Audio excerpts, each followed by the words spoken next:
participants, regardless of a client's location, language, or disability.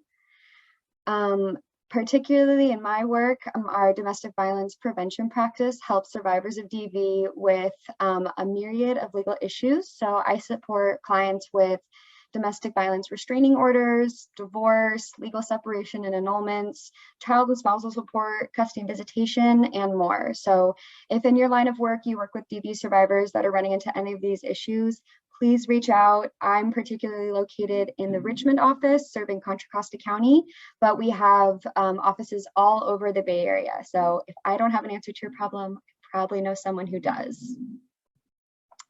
I also supervise a domestic violence restraining order clinic. We run a clinic at Bay Legal 3 times a week. It's completely free.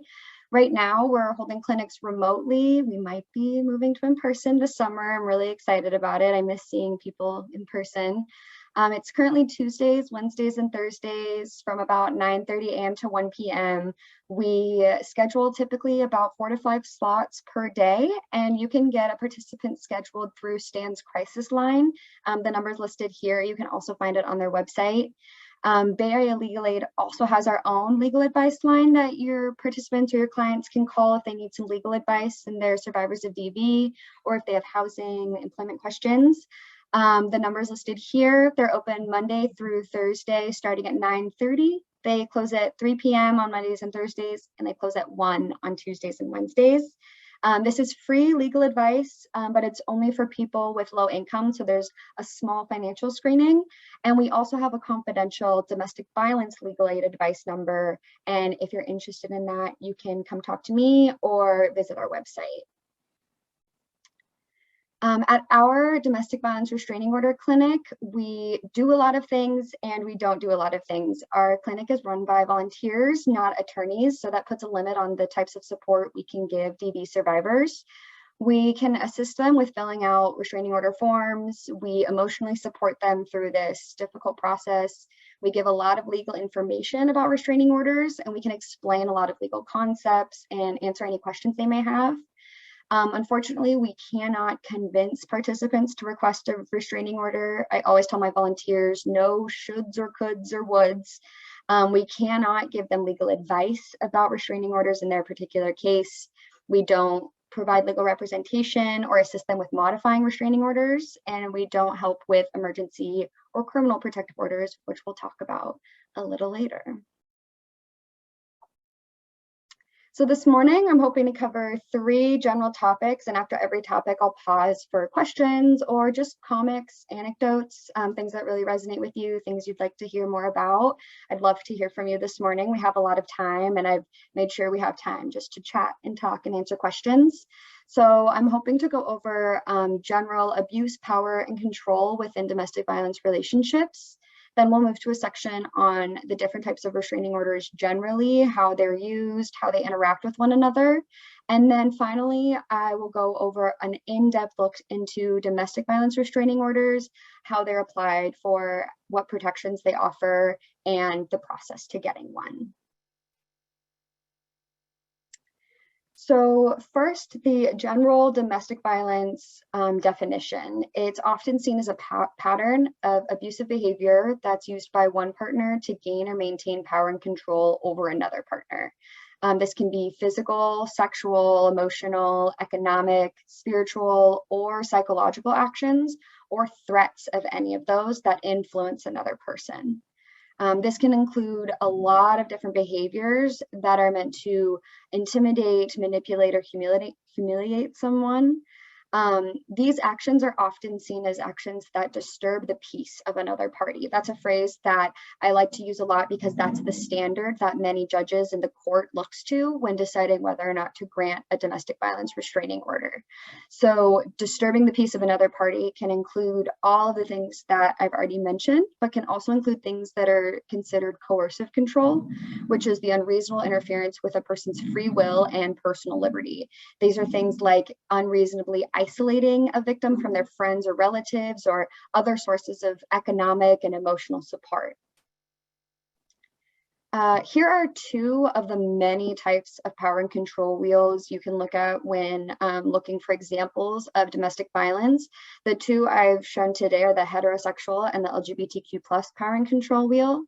This was just meant to demonstrate the various types of domestic violence and abuse someone can be asserting over another person. And again, at the core of both is that need to assert power and control over someone. So both of these wheels show that this abuse can span from physical violence to sexual violence to economic control to threats to isolations from friends and family.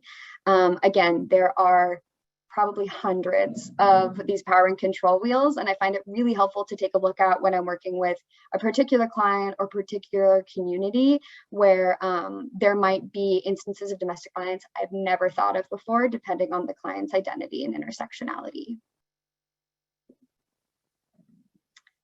So the top warning signs for the likelihood of reassault or homicide is typically referred to as high lethality factors. These are factors or incidents that we look at that warn us that there is a high risk that in the next incident of abuse, there may be homicide.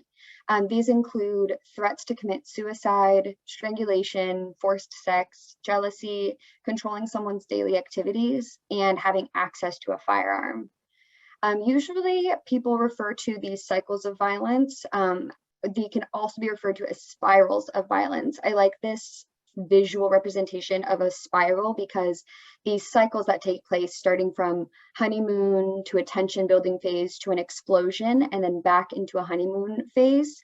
Often these cycles get smaller and smaller and smaller as time goes on. So you can see in that spiral, it starts with a long span of tension building, a long span of violence, maybe a long span of a honeymoon, and then those tension phases get smaller, the violence phases get smaller, and then these instances happen more and more often as time goes on. So I know that was very brief. I know many of you work with survivors of domestic violence already, so I didn't want to go too far into the weeds of abuse and power and control this morning. Before I move on to the bulk of our training today on restraining orders, does anyone have any questions or anecdotes or comments about anything we've talked about so far regarding abuse and power and control? All right, I don't see anything in the chat. Again, feel free to chat questions, chat comments, chat anecdotes, or things that just come to mind this morning. And then I'll have a few more of these any questions slides to give us all some space for questions if you want to ask them out loud or turn your camera on. So I'm going to be reviewing 4 types of restraining orders generally this morning before we take a deeper dive into domestic violence restraining orders. The first is an emergency protective order. These are obtained by law enforcement at the scene of a domestic violence call with permission from a judge. So typically what will happen is a survivor of domestic violence will call the police after an incident of domestic violence. The police will arrive on scene and they'll make a judgment call whether or not they believe that emergency protective order is necessary to ensure the safety of that survivor. They need permission from a judge who they'll usually call a judge on call, and they'll either grant or deny an emergency protective order at that time. This usually takes place where there are threats or actual incidents of domestic violence, child abuse, child kidnapping, elder abuse, or stalking. These last for 5 to 7 days. That's typically seen as the amount of time that a survivor can enjoy safety from their abuser and gives them time to apply for a temporary restraining order, which would hopefully turn into a permanent restraining order. These emergency protective orders expire automatically at their expiration date and they cannot be renewed. Here is a very beautiful, clean digital screenshot of what an emergency protective order looks like. Unfortunately, on the ground, these are not what they look like, and they're definitely not like they look like when I have participants coming to clinic. These are single-page orders, but they're often in triplicate form and handwritten, often in the middle of a lot of chaos happening. They can be very hard to read. They can be very hard to decipher, especially if you've never seen one before. And they're really important to have if your participant or your client is applying for a restraining order. You can just attach that to the back of the packet that you filled out and turn it into the courts. The second type of restraining order I want to talk about briefly today are criminal protective orders. These are obtained by the district attorney's office, and they take precedence over all other restraining orders. So I've often had clients who have had an emergency protective order in place, a criminal protective order in place, and they're currently applying for a domestic violence restraining order. Where there are multiple protective orders happening, the restraining order, the criminal protective order, takes precedent over all other restraining orders. So those are the orders that matter. So they supersede over domestic violence restraining orders. However, they're only available in criminal cases. They last as long as the criminal case, and they often don't include custody or visitation. Again, here's a beautiful digital clean screenshot of what these look like. They're often also handwritten, single page, and can be triplicate forms similar to the emergency protective order. So they're usually a bit hard to read. My least favorite thing about criminal protective orders is that they end when the criminal case ends, and they don't require notification to the persons protected when they end. So I like to support my domestic violence survivors and clients with domestic violence restraining orders, because those are orders that they have much more say in what types of protections they want. They have a say in how long they are, relatively what they want to ask the court to admit how long they are, and they can decide whether or not to renew them. They know when they're in place, they know when they expire. There's a lot more autonomy and power that the survivor gets when they are applying for a domestic violence restraining order compared to a criminal protective order that is very closely linked with whatever criminal case is happening at the time.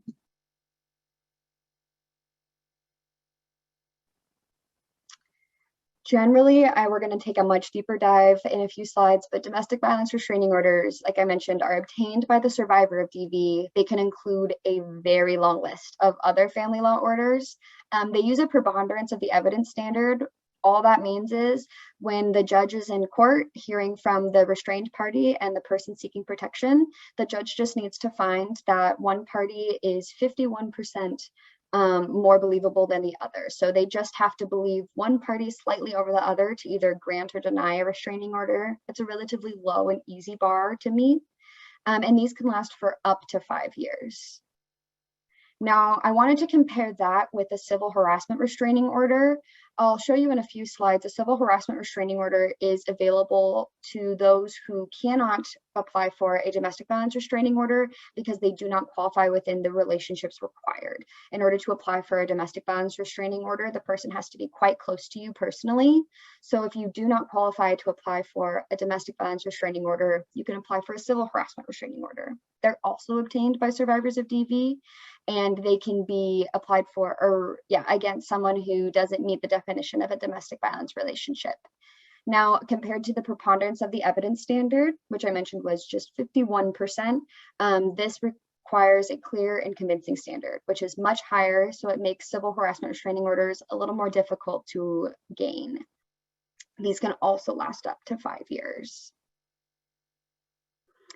Now, I wanted to make sure we're all keeping in mind that at the end of the day, restraining orders are meant to stop certain repetitive abusive behaviors, and they're not supposed to be punishment to harm perpetrators of domestic violence. They're meant to act as shields to protect DV survivors. I've heard judges describe domestic violence restraining orders as a way to separate two parties physically so that they can deal with whatever situation they're dealing with safely and from a distance, eventually with the end goal being that they don't need a court ordering them to stay apart. They can just do so on their own. Restraining orders are just one piece of paper. They're not even a bulletproof piece of paper, and they should be used as part of a comprehensive safety plan. These are things that I like to remind advocates that I work with, but also those applying for a restraining order. It's not a one-stop shop. Applying for a domestic violence restraining order is often just the first step in a long, long line of comprehensive safety planning.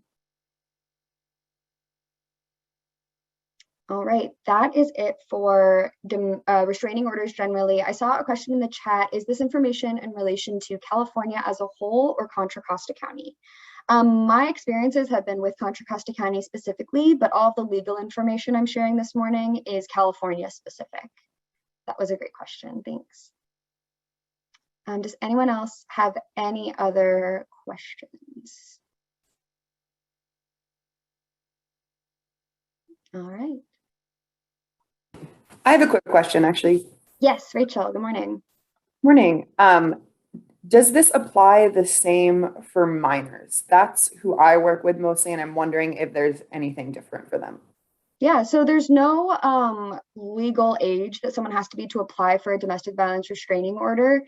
We work with minors not as often. I know my colleague Will, who's been running our domestic violence restraining order clinic for 20 years now, has worked with minors more often than I have.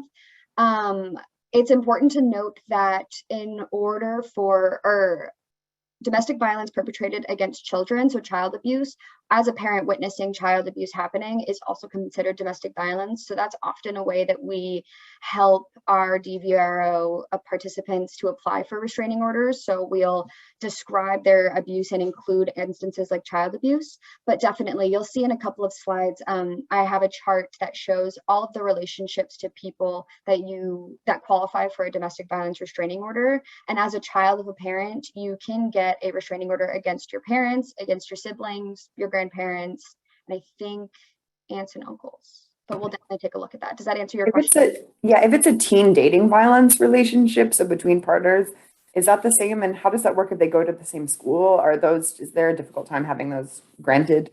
Yeah, absolutely. So, like I said, there's no legal age minimum or maximum that you have to be in order to apply for a restraining order. So, in terms of teen dating violence, you can absolutely apply for a domestic violence restraining order, especially if they fall within that dating category. Um, it depends on the situation, right? That's such a lawyer answer. I'm so sorry. I apologize. It depends. But if they were to go to the same school, I often work with people who live in the same apartment building in different units. So a typical stay away order usually lists 100 yards as the length of the distance between two people that are to be kept. That can be changed, right? So you can have a domestic violence restraining order that requires no contact, no stalking, no contacting via email, all those things, but it'll allow them to get within 5 or 6 feet of one another. I was listening to court the other day, and there was a case where two people were still living in the same home and they wanted to continue to live in the same home, but the judge ordered them to stay 6 to 5 feet away from each other at all times, and one party couldn't go into the other party's bedroom. So each instance is very different. And again, that's what I like about domestic violence restraining orders is there's a very long list of protections available.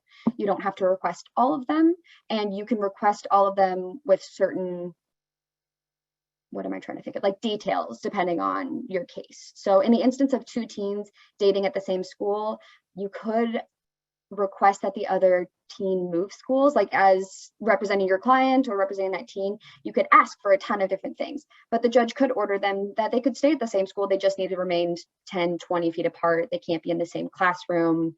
Does that answer your question? Yes, thank you. Yeah, absolutely. And if you ever run into a situation like that and you have that question in like a month or a year, all of my contact information is here, and I would love to talk through any of your questions or any of the things that you're thinking about and brainstorm together.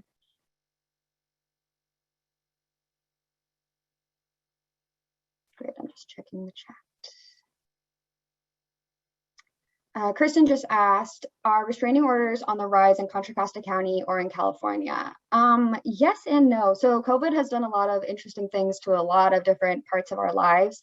I think we all heard, divorce rates are going up because everyone was locked inside with one another. Domestic violence rates definitely rose. So restraining order rates rose, but they also remained relatively the same because access to the courts is a big issue, right? So that's one of the reasons I love working with our restraining order clinic, because it's a very hands-on way to make sure that we're giving survivors of DV access to a process that's really complicated. So getting access to the courts when the courts are closed and their phone lines are down and they're only taking emails to certain emails and they're very low staffed and there's all these different barriers happening. I think generally restraining orders have been relatively the same over the past few years in Contra Costa County, but I think the instances of DV have definitely risen through COVID. Thanks for your question, Kirsten. All right, now to dive a little bit deeper into domestic violence restraining orders. Now, we talked a little bit about the definition of domestic violence generally. This is the legal definition. I just wanted to take a moment to go through this because these are the things that judges and the courts are looking at when determining whether or not to grant or deny a request for a restraining order. So the legal definition of abuse required to grant a DVRO is an intentionally or recklessly cause or attempt to cause bodily injury, or to place someone in reasonable apprehension of that happening. This can include sexual assault and a very long list of other prohibited behavior, including stalking, contacting someone directly or indirectly. So that would mean sending my friends or my family to go harass someone else for me. Destroying personal property, violating a restraining order is an act of domestic violence in itself, and disturbing someone's peace, as we mentioned, that coercive control aspect. Domestic violence restraining orders require evidence of abuse. So this looks at declarations, screenshots, and photos. All of those things you can attach to that request for a restraining order when you submit it. It also requires a very particular relationship. So this is part of what I was talking about earlier about who can apply for a domestic violence restraining order and who can apply for a civil harassment restraining order. A domestic violence restraining order requires an intimate or familial relationship. This includes spouses or former spouses or domestic partners. It does include cohabitants or former cohabitants, but I like to say it's cohabitants plus. So this means beyond roommates. You weren't just living together platonically, there was some sort of intimate relationship happening there. This also includes dating or engagement relationships, if the two of you have a child together. And my favorite, confusing and long and legalese sounding, person related by blood or marriage or adoption within the second degree. I had no idea what that meant. That means this chart. So this table is what I refer to often. Everyone in the big red boxes are relationships with which you can apply for a domestic violence restraining order. So domestic violence restraining orders can be applied for by persons who are in an intimate relationship or anyone on this chart. So your own children, your own grandchildren, your parents, your siblings, and your grandparents. Now, I wanted to note, this does include stepchildren, step grandkids, step parents, and step siblings. However, when that legal relationship ends, your access to a DVRO also ends. So I could apply for a domestic violence restraining order against my stepmother, but the second that she divorces my other parent, I can no longer get a restraining order against them because I no longer have that relationship to them. I know it's a little confusing, so please let me know if you have questions. And then everyone else on this chart regarding family members, if they don't fall within those red boxes, you can still get a restraining order against them. It would just have to be a civil harassment restraining order. Now, this year in January, the Judicial Council actually came out with brand new, beautiful, shiny, updated forms for requesting a domestic violence restraining order. It's the first time in 5 or 6 years, I think, we've had updated forms, so I was unreasonably excited about it. I wanted to show you guys a few screenshots of these forms as we talk about these concepts, because I often Google DV100 and all of these forms pull up, and it reminds me of these little details as I'm working with a participant. So we were just talking about the relationship required to apply for a restraining order. That's listed in number 3, your relationship to the person in 2. Why do you want to get a domestic violence restraining order against them? Do you have a child together? Were you married? And my favorite is it even lists in number 3, part G, we used to live together. Well, have you lived with the person as a family, more than just roommates? So that's that plus I was talking about. I really also like this section on the right-hand side, describe your abuse. It lists everything. I know we've all probably worked with a survivor who has said, oh no, they've never abused me. They just pushed me, or they just locked me in the house, or they just tore up all of my credit cards. This lists a lot of examples of domestic violence beyond the typical physical violence that I think a lot of survivors and a lot of people who work with survivors typically think of first. Number 5 is just an example of a declaration. So these are some of the questions that we help participants answer when they're requesting a domestic violence restraining order. Was anyone there? When did this happen? What happened? Did the police come? Did they threaten you with anything? And how often has the person that you're asking to be restrained do this to you? That last question is particularly helpful when there's repeated abuse happening, which is the exact type of abuse that domestic violence restraining orders protect against. But instead of writing out 7 different declarations about the 7 different times they were abused in this particular way, they can just fill out that bottom section that this has happened a dozen times, 2 or 3 times a week for years. A domestic violence restraining order is a civil remedy. So I often have participants asking me if this is going to go on the restrained party's criminal record. It does not. It is not a criminal remedy. It is civil. It's similar to suing someone.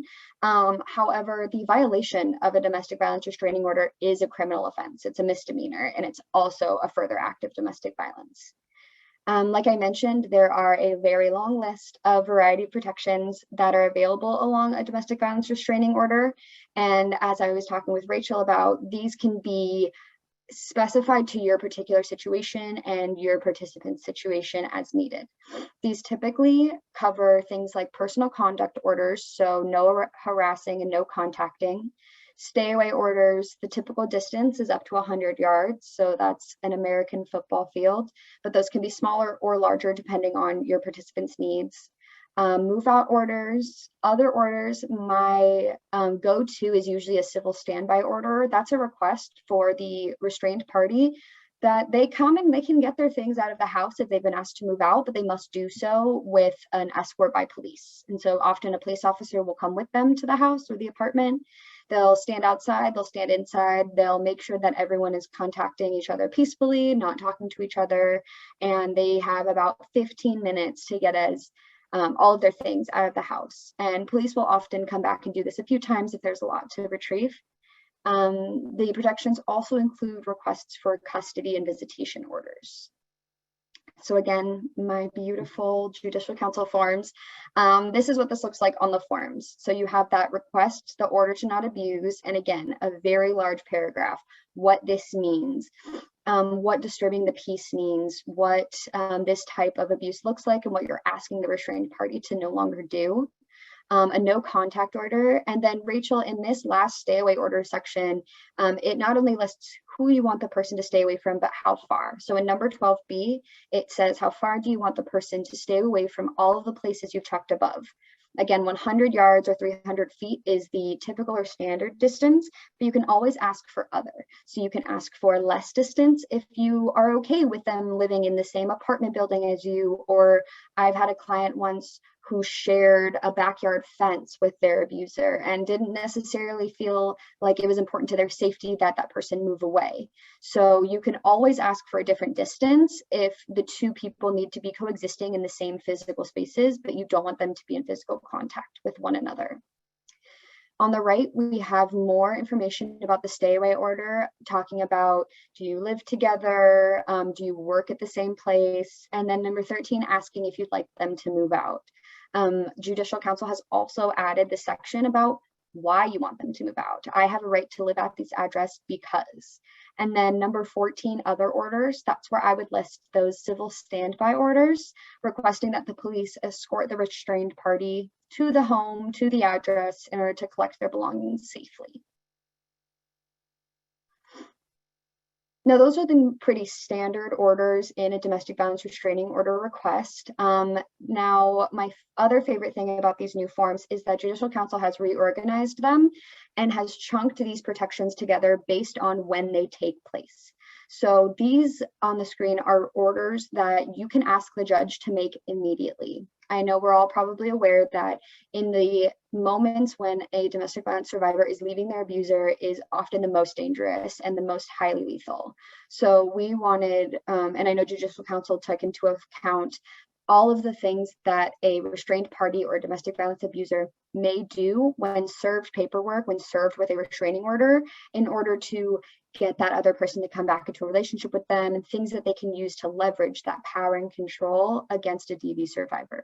So these things include asking for animal protection and ownership, asking for property control, restraint, or return, asking that the restrained party make no changes to any type of insurance, In California, it's illegal to record someone without their consent, and a domestic violence restraining order, you can ask for the ability to record someone if they're engaging in unlawful communications. So if they show up, if they call you, if they FaceTime you, if they're talking to you on the internet, you now have the ability to record them without their knowledge, and it's no longer illegal. And you can also ask for debt payments.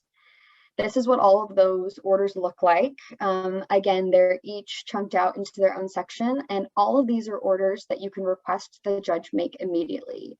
At the end of the presentation, we'll talk about the roadmap and the full process of requesting a DVRO, and all of these orders will take place as soon as those orders are temporarily granted, even while you're waiting for the hearing to happen. The last two types of orders I wanted to go over today were the orders that you're requesting the judge make at your court date and automatic orders. So there are a few types of orders that you can ask the court make, but because of their nature and because of how serious they are or how complex they may be, the courts are often uncomfortable making such orders without allowing the other party to be heard at a court date. So you can ask for things like payments of expenses caused by abuse. This can be anything from property damage to therapy. You can ask for a child and spousal support, payment for lawyers' fees and costs, request that the restrained party go to batterers intervention programs, and transfers of phone accounts that can be your phone accounts as well as your children's. Two of the automatic orders that happen that you don't even have to check a box to request are that the restrained person not own any guns, firearms, and ammunition, and that the restrained party cannot look for protected people. So these are what those two look like. Again, Judicial Council was really great at making sure all of these sections were explained thoroughly. So on the left, you'll see in big bold letters, orders that you want a judge to make at your court date. And it even explains that these are orders a judge cannot make right away, but will make at your court date. That they just want to make sure that the restrained party, the person being served with a restraining order, is notified that this is happening and wants to have their voice heard. They can come to the hearing date and talk about all these orders before they're granted. And again, on the right, those are the automatic orders that the judge makes immediately as soon as the temporary restraining order is granted. All right, that was a lot of information. We're going to move next to a process, start to finish, of what it looks like to request, apply for, grant, go to a hearing for a DVRO. Before I do that, does anyone have any questions?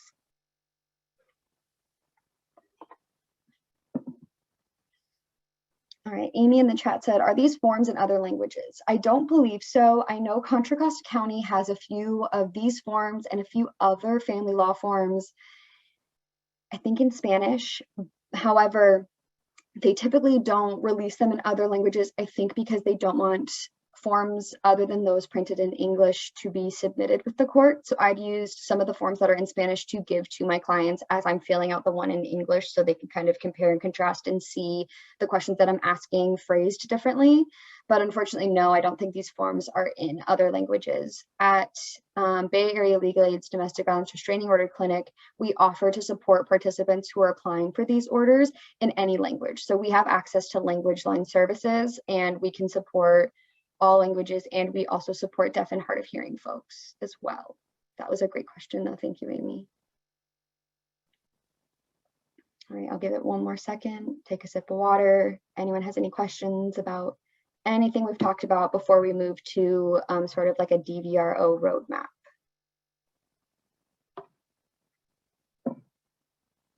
All right. So when I first started doing this work, I was a little confused about exactly what steps you have to take, and that made it difficult for me to explain this to participants. So I sat down and made this roadmap to make it easy for myself to figure out and for you all to figure out. I'm very visual, so there's a road and we're all going to travel down it together today. So the first step can take place with an attorney on your own or at a restraining order clinic like Bay Legals. You're going to request a temporary restraining order. These packets are available at the courts and online. I know Contra Costa County has an entire section on their website that details exactly what forms you need to fill out. You can click on them. They're available in PDF. But again, I'm fairly certain. I will double check and I'll let you know, Amy, but I'm pretty sure they're only available in English at the court's websites. After you request a temporary restraining order, you'll file it with the courts. Right now, Contra Costa County is allowing for electronic filing via email. I'm pretty sure that's going to maintain even after COVID rules are lifted. Within 24 hours of filing your request, you'll get a phone call from the court. Your participant will get a phone call and they'll be told that their orders are ready to pick up. They'll either be granted or denied, and you'll be able to pick up 3 copies of your temporary restraining order from the court. Your scheduled hearing date will be on those forms. They're typically scheduled within 21 days of picking up your temporary orders. However, in COVID, this has been up to 90 days. You get 3 copies of your restraining order at this time because you have to serve the other party. So someone over the age of 18 and other than someone who is protected on the temporary restraining order has to serve the other party. Now, it's important to note that these temporary orders, if granted, do not go into effect until the restrained party is served. And that makes sense, right? How can someone obey a restraining order that's in place if they have no idea it exists?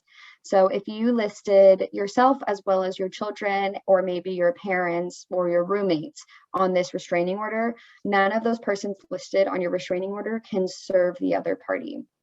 In Contra Costa County, the Sheriff's Office offers free service to restrained parties that live or work in Contra Costa County, and they do this for free.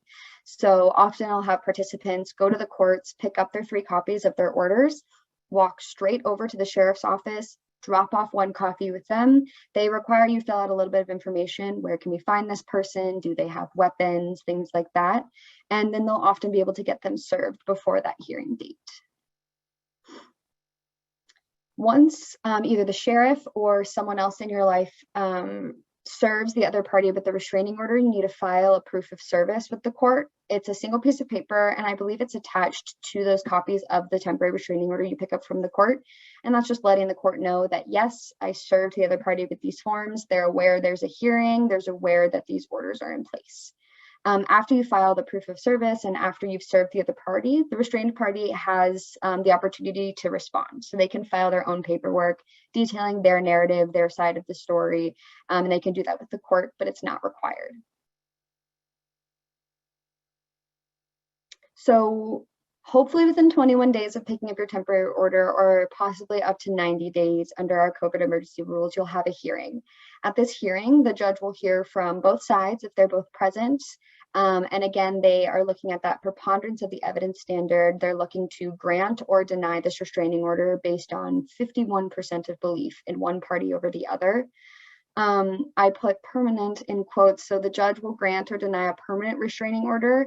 It's not permanent, it's just difficult and confusing, again, because of the legal system. The judge can only grant these restraining orders at that first hearing for up to a maximum of 5 years. I've seen judges grant them for 1 year, 2 years, 3 years, and that date will be on the restraining order after hearing. And finally, once you have that restraining order granted, you can ask for a renewal. If you're nearing the end of your restraining order and it's about to expire, within 90 days of its expiration date, you can ask for a renewal. This is also something that we help out with at our domestic violence restraining order clinic. It's actually a much shorter process than the original request for a restraining order. The forms are quite simple. They ask you what has happened since getting your restraining order. Why do you believe that you need to renew this restraining order? And opposed to at the original hearing where the judge has a lot of discretion as to how long the restraining order should be granted for, at the renewal, the judge can either renew the restraining order for 5 years or for the protected person's lifetime. So those are the only 2 options, or I guess it's 2 of 3 options because they can also choose to deny it. But at that renewal phase, there is the opportunity for the restraining order to truly be permanent and be granted for the protected person's lifetime. We did it. We made it to the end of our DVRO road. Does anyone have any questions about this process? Anything that I said? Anything on the screen? I'll give you a minute to think.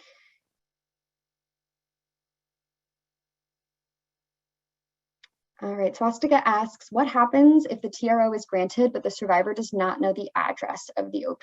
So service is really important in order to put the restrained party on notice. So if your survivor doesn't know the address of where they're living, maybe they'll know where they work, where they like to go. Maybe they'll know of a friend's house they like to go to often. This is a really difficult phase of this process for a lot of survivors because you need to know enough about the restrained party to be able to find their whereabouts, like nail them down into one place and time in order to get those pieces of papers into their hands, such that they're aware of the hearing. So if they have no idea where they are, where they're living, where they're hanging out, who they're hanging out with, if you're unable to serve them and they don't know that a restraining order hearing is taking place, you're likely going to have your restraining order unfortunately denied. That's a great question, and we deal with it often. So you don't have to know where they're living, but you do need to at least know where they'll be for at least the 30 seconds it takes to hand them some restraining order paperwork. What happens if someone files a TRO and the OP dies, is undergoing process? Kristen, can you speak to that a little bit more? I don't think I understand your question. Okay, I was just trying to get it all out here. It's okay. What happened if the OP, when you're filing a restraining order, if the person passes away or dies unexpectedly? Is it granted, or does it have to go through a whole new process, or does the judge decide, or? So if the restrained party dies? Yeah. Then the entire case would likely be dismissed. There's no one to ask for the court to restrain anymore. So if the restraining order had been granted already, it would just naturally expire and not be able, it really wouldn't have a lot of legal effect because it's not against a person anymore. But if you've only applied for a TRO and you're waiting to go to that hearing, at the hearing, you could either not show up and the whole thing would be dropped, or at the hearing, you could show up if you'd like to and let the judge know, you know, the restrained party passed away. We are no longer in need of this.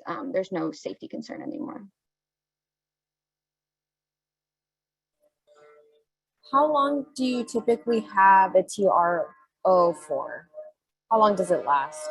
So the TRO lasts until the hearing date. So the temporary orders are designed to protect, if they're granted, they're designed to protect the protected party until the hearing date. And then at that hearing date, the judge will decide whether or not to grant the full-blown permanent restraining order, exactly, for up to 5 years. So that's just to keep them safe until the hearing. And again, not all of the orders go into place as soon as the TRO is granted. It's only that handful of orders, like protection of the animals, ordering the restrained party not to touch the insurance, things like that.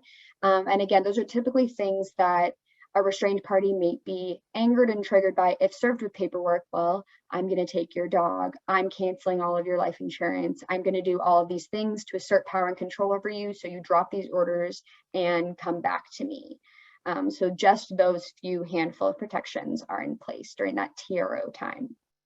And how would this look like when the person has children and they don't want the responsible party to, like, you see the children or whatever, like in that scenario?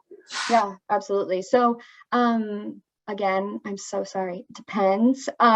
It depends on if they already have orders in place. So for requesting a DVRO, there's a few different checkboxes for child custody and child support and spousal support that often looks like, I don't have a custody order and I want one, or there's one in place right now and I want to change it. If there's no custody order in place, what's presumed is that both parents have 50-50 legal and physical custody. So as soon as you order that TRO, you're just waiting, right? You can have that 50-50 custody. If you've listed your children as protected persons and the TRO is granted, the opposing party is not allowed to contact those protected persons. So it's not allowed to contact you or your children for any reasons until the hearing date. And again, that's seen as the court by okay to do without the other side's say so at the hearing, because it's only for usually 3 weeks, but up to a couple of months when you're waiting for that hearing date. That's a great question. We see that a lot in clinic. Let's see, after the order is expired and the behavior of the abuser does not change, can the victim file again? Absolutely. So this is seen as any other court case. You can apply for a restraining order. You just can't already have one in place. If you already have one in place and you want to change it and modify it, you can ask the court to do that. But yeah, if you had a restraining order, maybe you let it expire because everything was going well. And then as soon as it expired, the abuser started harassing you on Facebook, showing up at your home, being really, really awful again, you can absolutely file for another one. And I would cite all of those instances of violence as reasons why you're applying for one again. And again, that's why it's really important to keep an eye on that expiration date. 90 days before it expires, you can start going through this process again. That way, instead of going through the entire process from the very beginning, you can start at step 6, simply ask for a renewal, and then see if the judge will grant that instead of starting from the beginning. But that's a great question. Do you know if an individual's immigration status is affected if they're undocumented, both parties? No. So this is not a criminal proceeding, it's a civil proceeding, and it's just requiring that the actions of both parties are happening completely separate from one another. So this has no bearing on immigration status, and I believe there's no questions about citizenship or immigration status on the forms, just where they live, if they have firearms, where they work. And again, those are all questions asked mostly to figure out where service should take place so that we can notify them there's a proceeding happening. If the survivor asks for a move-out order of the house and opposing party has been paying, what could the survivor do to make sure that monthly payments are made until the court date? You can ask for those, right? So let me see if I can pull them out. Those could be debt payments. Let's see. Order not to abuse, no contact order. Number 22, pay debts or bills owed for property. So you can ask the person to continue to pay rent. If you're asking for a move-out order, that gets a little bit tricky. Courts often ask things like, well, if you're asking them to pay for the rent, but you're also asking that they move out, are you going to be able to pay for the rent once they've moved out? How are you going to afford this house or this apartment? So that gets a little bit tricky. You can ask that they pay you back for rent in the past that maybe they didn't pay you. So if you have a survivor who's been paying rent for the past 6 months on their own and you're requesting that the opposing party pay you back for half of those 6 months of rent, that absolutely happens. But yeah, Swastika, you can ask for a move-out order and you can ask them to pay rent for a certain amount of months. But I know a concern from the court may be, how are you going to start paying for the rent on your own in the future if we ask the respondent to move out and they no longer live with you? Jessica, can I piggyback on that question and ask like a Absolutely. second part of a question? Absolutely. So would you say, I mean, just legally wise, like if they really want to stay in the home, right? Would you say like a recommendation is to request a move out order, but not try to ask for, the payments for the house or anything like that? Do you think that would make it a little bit more simple? I'm so sorry. It depends. I think it just depends on what you're asking for, right? So I think it's totally, and again, like it's the judge that's asking for this, and I can only speak from my own experience and my own like thought processes and what I've seen happen.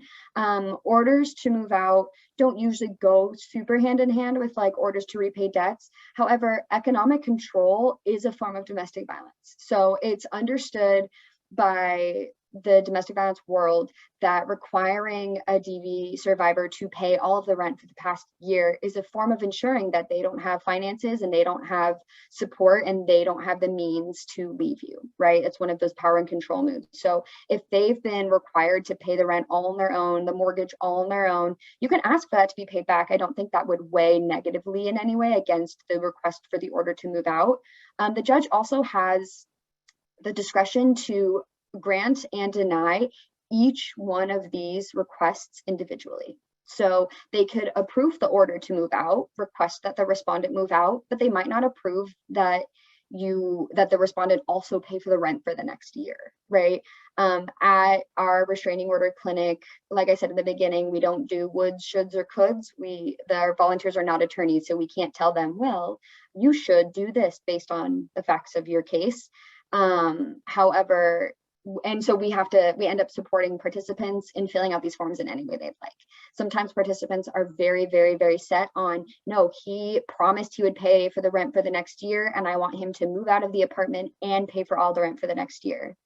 You can ask, you can always ask, but you might have that particular order denied. But yeah, in your particular question, Karina, the judge could deny the request for debt payment, but then approve the order to move out, or vice versa. It just depends on how they see the case. It depends on what they hear in court. Depends on how they're feeling that day. It depends on a lot of things. Does that answer your question? It does. And I think you're so right, because I've seen many cases, when we refer them for the restraining orders, and many are so stuck on, I want them to move out, but they're like, how am I going to be able to pay for it? Well, you're also going to be asked that. So it's like, the I don't know if it would be approved better, right? The stay out in the move out order, if I don't ask for anything yet and then I figure it out on my own, or do I request help financially and also a move out order type of thing. So I've seen them both. And I think, like you said, it very good. I think it depends. Most of the time the client is already set on what they want or what they want to ask for the most part. Yeah, and I don't think that a request for debt payments or request to pay rent is gonna, tip off the judge that your participant or your survivor is indigent in any way, and then they're going to assume like, oh, well, how are you going to pay for this? I think that question would only arise if you were asking for the respondent to pay months in advance of rent so that they could afford rent themselves once they've been asked to move out. Perfect. Thank you. Yeah, of course. Thank you. Monique asked, if the survivor gets denied a TRO, do they have to wait to reapply, or what does that process look like? That's a great question. I'm going to pull back up our roadmap. I was actually going through this training yesterday with a group, and they asked the same question, so I need to redo my slides. At step number 2, if a court denies the TRO, on the front page of those forms, it'll say your TRO is denied pending hearing. That means that while all of those temporary orders have been denied, so things like animal control or insurance modifications, those have all been denied, you still get that hearing. So number 3, service is still required. Number 4, proof of service is still required. And then number 5, you still get to show up for your hearing, and the judge still gets to hear from you. Often we see temporary orders being denied because the declaration just didn't have enough information, or the information sounded a lot like maybe somebody who was trying to just change their custody orders, but making it look like a DVRO situation. There's a lot of reasons a judge might deny a TRO. That doesn't mean that your entire restraining order has been denied. That just means that while you're waiting for the hearing, you don't have any of the protections, and the respondent can call you, they can show up, and they can contact you while you're all waiting for that hearing. Swastika asks, in a situation where the survivor is taking care of the shared child and has not been working, she used credit card to pay for the lawyer for the divorce papers preparation. OP disputes the payment. What can the survivor do in this situation? They can ask for debt repayments, right? So they can ask for lawyers' fees and costs, which is one of the orders that you can request in a domestic violence restraining order request. And you can also list it under debts and payments, but these orders specifically have, I'll see if I can pull it up. They specifically have a space that asks, I want them to pay for my lawyer's fees and costs. So I would definitely check that box. Again, it might be denied, it might be granted. But yeah, that's what the box was designed to do. Let me see. This one, yeah, number 26, lawyers' fees and costs. I ask that the person in 2 pay for some or all of my lawyer's fees and costs. So in asking for a divorce or in preparing these forms, some attorneys charge a fee to help do that. You can definitely ask that the opposing party or the respondent pay for some of those costs. Great question, Swastika, thank you.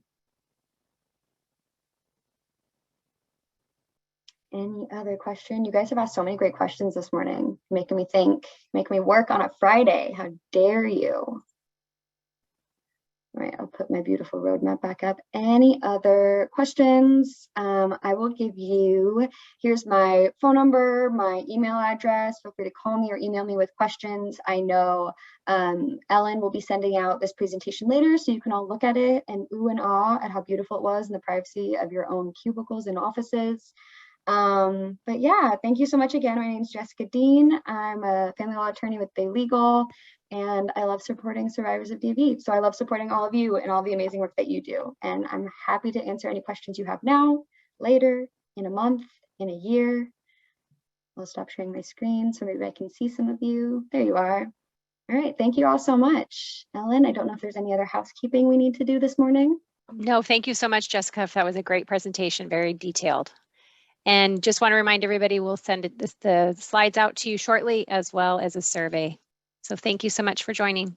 Of course, and I'll stay on in case anyone has any questions. Thanks so much. Hi, I have another question. Hey, Rachel, what's going on? You might have answered this and I might have missed it, but in the case of like severe emotional mental abuse, can restraining orders still be granted, and does there have to be a threat of physical violence? Absolutely not. So we're very lucky to live in California. We recently had passed a coercive control bill that lists all of the types of domestic violence that happens that is not physical, right? So mental, emotional, psychological, financial, economic, all of those things are definitely violence. In our clinic, we always talk a lot about each individual relationship is so different. And there are a lot of threats and a lot of language that's used between parties that I might have no idea what that means. You know, when I have a participant in clinic and they're like, well, they told me, oh, you just wait. Putting that on a declaration is a lot different than putting that in and then asking them, what did that mean to you? What do you think like they're asking you to